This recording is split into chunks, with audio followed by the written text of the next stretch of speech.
I want to tell you something that sounds like an insult, but is actually the key to everything. Your intelligence may be the single biggest reason you're losing money in the market. Not your lack of it, your abundance of it.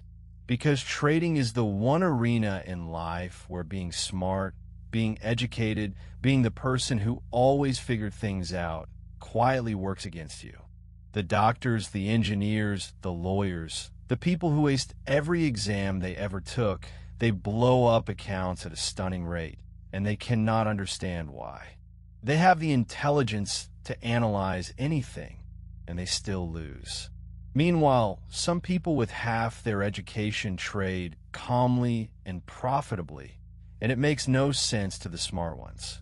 It drives them crazy, because everywhere else in life, more intelligence meant better outcomes. In trading, past a certain point, more intelligence often means worse outcomes. And today I'm going to show you exactly why and how to keep your mind from becoming the thing that destroys you.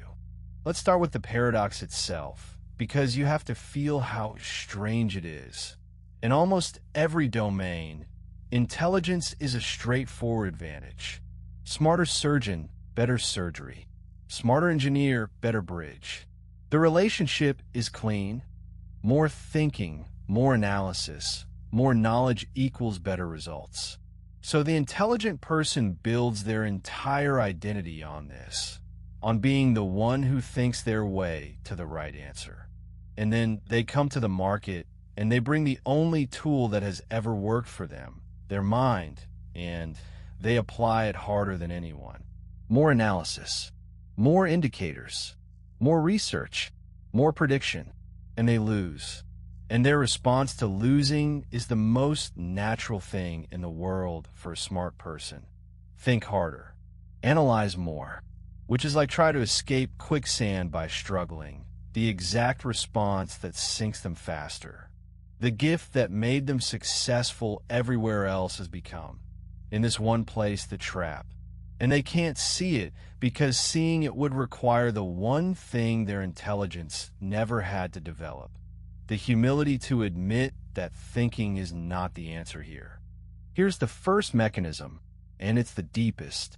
Intelligent people are addicted to being right, because being right is how they've earned their worth their entire lives. School rewarded it. Careers rewarded it. Their whole identity is built on the reliability of their own analysis. Now, put that person in a market that is probabilistic, where even a great analysis is wrong 40% of the time, and you have a catastrophe. Because for the smart person, a losing trade is not just a loss of money. It's an assault on the thing they value most, their identity as someone who is right. Mark Douglas saw this clearly.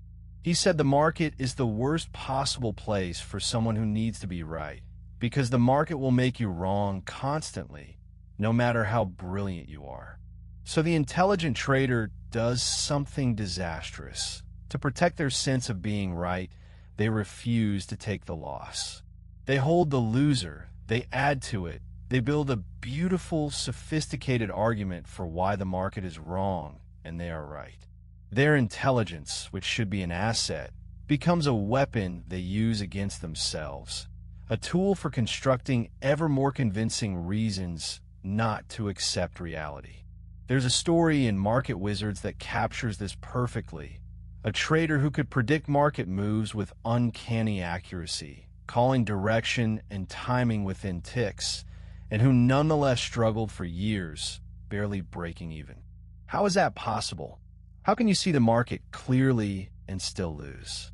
Because he couldn't take his profits. Every time a trade moved his way, a voice said, but it could go further. And that voice sounded like greed, but was really fear, the fear that if he exited and it kept running, he'd have to face evidence that he didn't know everything. His intelligence trapped him. He couldn't tolerate being partially right and partially wrong. He needed total knowledge, complete certainty, and that need destroyed every edge he had. The lesson is brutal and clear. The ability to analyze is not the ability to profit, and sometimes the sharper your analysis, the more attached you become to it, and the harder it is to do the one thing that makes money, which is to be wrong quickly and cheaply and move on. And here is the cruelest twist of the need to be right, the one that turns a small problem into a fatal one. When an intelligent trader takes a loss, their mind immediately goes to work building a story in which they weren't really wrong. The market was manipulated. The news was unfair. It was a fluke, an outlier, a one-time thing that won't repeat. This is not stupidity. It's the opposite. It's a brilliant mind doing what it does best, constructing a coherent, persuasive narrative, except the narrative's only job is to protect the ego from the word wrong. And every time that story succeeds, the trader learns nothing because they've explained away the very feedback that could have made them better.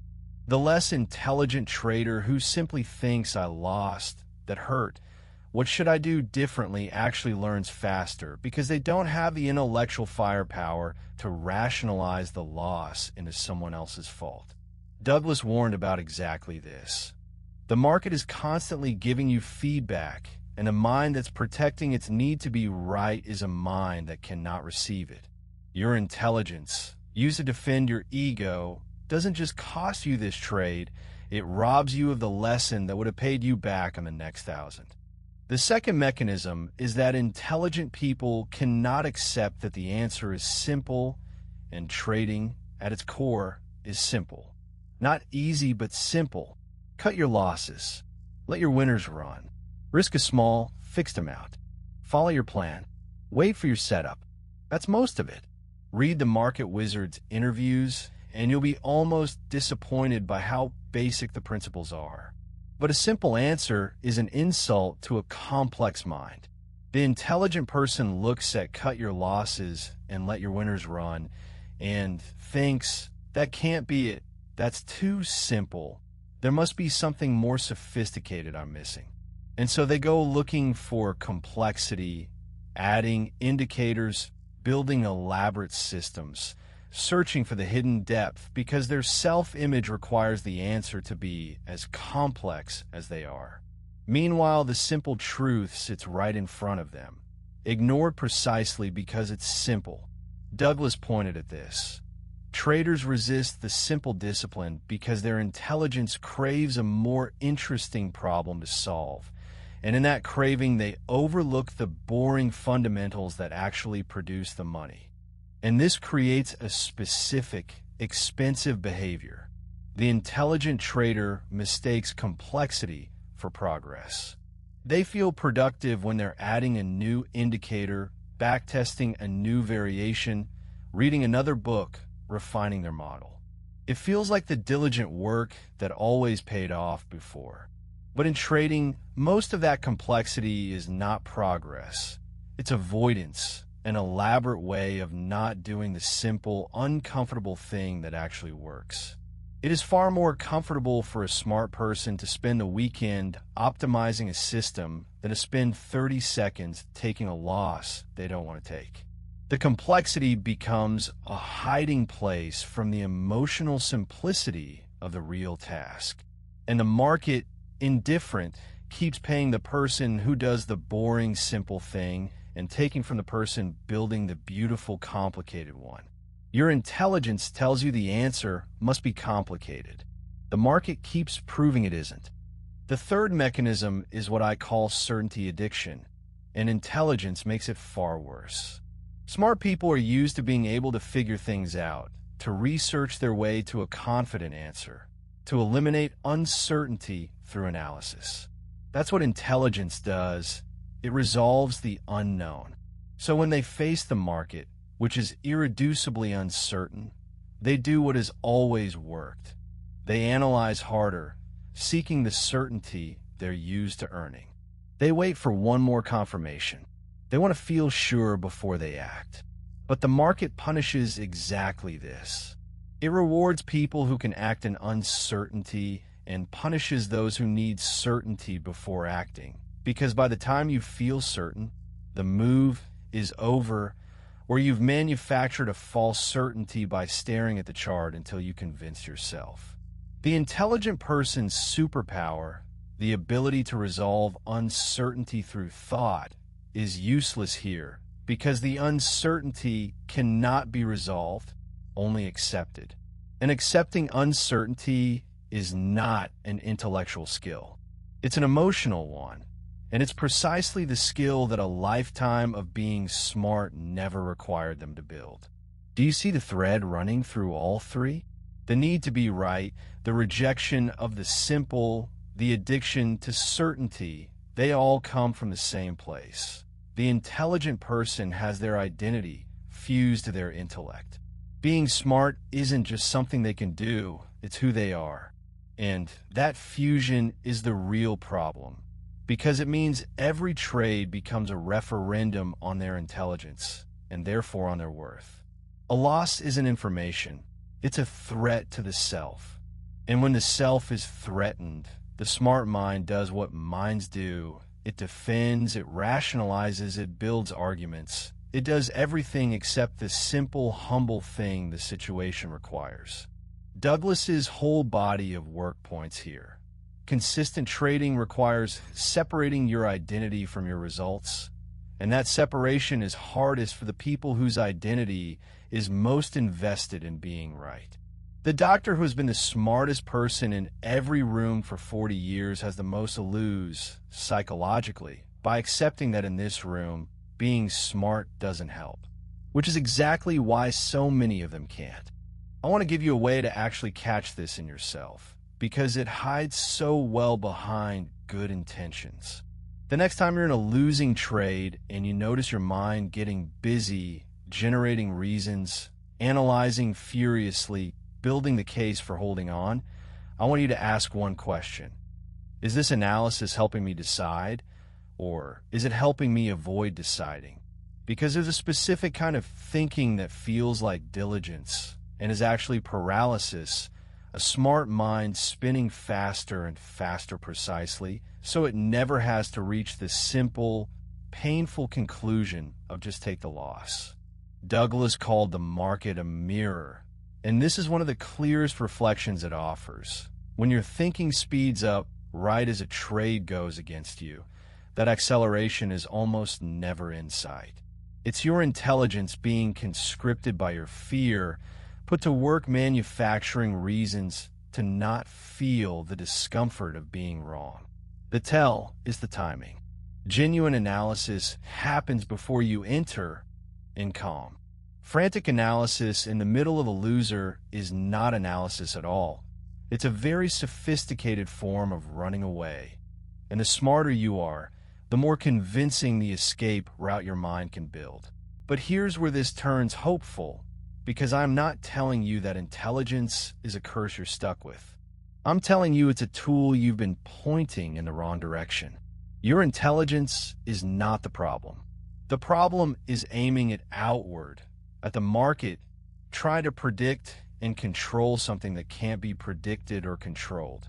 The winning move is to aim that same intelligence inward at yourself. Use your sharp mind, not to analyze the market's next tick, but to understand your own patterns, to notice the exact moment your need to be right kicks in, to build systems that protect you from your own predictable reactions. The smartest traders in the world are not smart about markets. They're smart about themselves. They've turned their analytical horsepower on the one thing it can actually master, their own behavior. Marty Schwartz was brilliant, and he lost for a decade until he redirected that brilliance from being right about the market to managing himself. Same intelligence, pointed at a different target. And the target that pays is always you. So let's make this practical. 5 practices to keep your intelligence from destroying you. 1. After every trade, notice whether your first instinct is to ask, was I right? If it is, you've caught the trap in the act. Replace the question. The right question is never was I right, it's did I follow my process. Being right is your ego scoreboard. Process is the only thing that pays. Train yourself consciously to care about the second question and let go of the first, because your intelligence will keep dragging you back to the scoreboard unless you actively refuse. 2. Deliberately choose the simple version. When you feel the pull to add another indicator, another layer, another refinement, treat that pull as a warning sign, not a good idea. Ask, am I adding this because it genuinely improves my edge, or because my mind is uncomfortable with something this simple? 9 times out of 10, it's the second. Strip your approach down until it's almost embarrassingly basic, and then trust the basics, because the basics are what the wizards actually traded. 3. Practice acting before you feel certain. Set up situations where you must execute your defined setup even though you don't feel sure, because you never will. The skill you're building is not better prediction. It's tolerance for acting inside uncertainty, and that skill is a muscle that only grows by doing the thing your intelligence says, wait, don't, you're not sure yet. Point the analysis at yourself. Keep a journal, and use your considerable brain power to find your own patterns. What do you break rules? What emotion precedes it? Which of the 3 traps, being right, rejecting simple, needing certainty, is most yours? You are an excellent analyst. Analyze the one system you can actually control. 5. Practice being wrong on purpose, cheaply. Take a small loss quickly, deliberately, and notice that you survive it, that your intelligence is intact, that being wrong about a trade said nothing about your worth. Do this until being wrong stops feeling like an identity threat and starts feeling like what it is, a normal, frequent, harmless part of a probabilistic game. The goal is to break the fusion between your intellect and your ego, one small survived loss at a time. Let me be honest about the path here, because for the intelligent trader, it has a unique difficulty. The hardest part is not learning something new. You're good at that. The hardest part is unlearning the deepest lesson of your life, that thinking harder produces better outcomes. Everything in your history says push, analyze, figure it out. And here you have to learn to do less, to think less at the moment of the trade, to let a simple rule override your sophisticated judgment. That will feel wrong for a long time. It will feel like giving up, like dumbing yourself down, like betraying the very ability that got you this far. Expect that resistance, and don't mistake it for a signal that you're on the wrong track. The discomfort of a smart person forcing themselves to keep it simple is exactly what growth feels like in this domain. And expect to regress, especially after a smart feeling win where your clever analysis paid off, because that one will whisper that maybe you can outthink it after all. You can't. Nobody can. The wizards were not less intelligent than you. They were more humble about what intelligence could and couldn't do.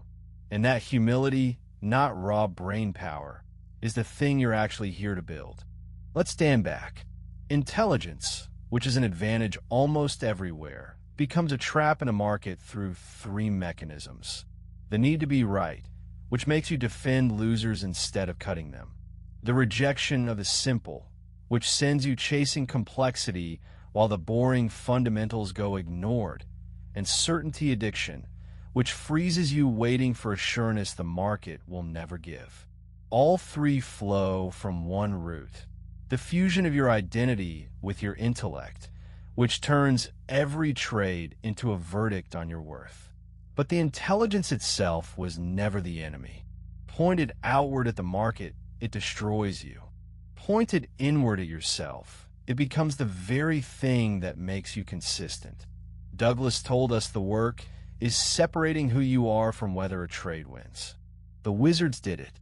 And the smartest thing an intelligent trader can ever do is to become humble enough to admit that here, in this one place, thinking harder is not the answer, and the real mastery is emotional, not intellectual. So here's what I want you to carry out of this.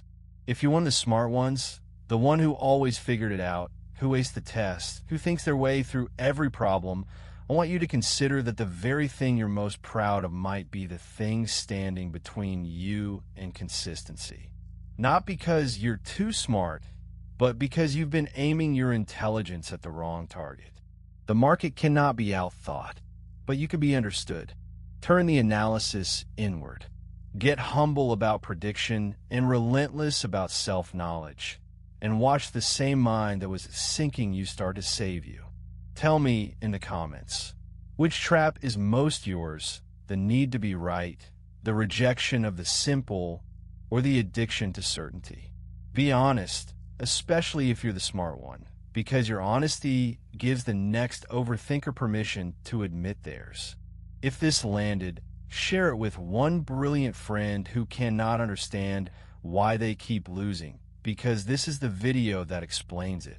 Subscribe if you want to keep going. We're building the complete picture of how the market really works, one uncomfortable truth at a time. Next time, why the size of your position, not the quality of your analysis, is what actually determines whether you get rich or go broke. The most underrated skill in all of trading. Until then, remember, you cannot outthink the market, but you can outknow yourself. I'll see you in the next one.